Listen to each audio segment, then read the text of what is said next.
বন্ধুরা, এটা শিয়ালদা মেন লাইনের অবস্থা। শনিবার সকাল 10টা বাজে। রানাঘাট লোকাল আগে কৃষ্ণনগর লোকালে দাঁড়িয়ে আছে, বিধাননগর 2 নম্বর প্ল্যাটফর্মে আর একটা স্টেশন দাঁড়িয়ে আছে।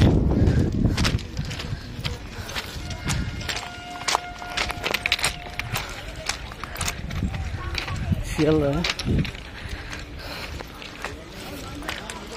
12 কাজ হওয়ার জন্য মানুষের এই দুদিনভাবে চরম ভোগান্তি হচ্ছে। তো আগে দাঁড় করিয়ে দিচ্ছে ট্রেন, মানুষ হেঁটে হেঁটে স্টেশনের দিকে যাচ্ছে।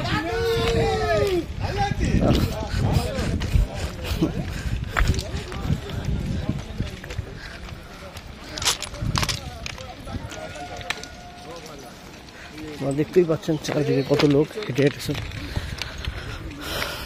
স্টেশনে অনেক আগে দাঁড় করে দিচ্ছে ট্রেনগুলোকে, যার ফলে মানুষ গন্তব্যতে পৌঁছতে অনেক দেরি হয়ে যাচ্ছে। তারা হেঁটে হেঁটে স্টেশনের দিকে যাচ্ছে, ওখান থেকে কোনো কানেকশনের মাধ্যমে তারা তাদের গন্তব্যে পৌঁছাবে। কত লোক আছে সেটা দেখতেই পাচ্ছেন আপনারা। পুরো 2টো ট্রেনের লোক মোটামুটি ফাঁকা হয়ে গেছে।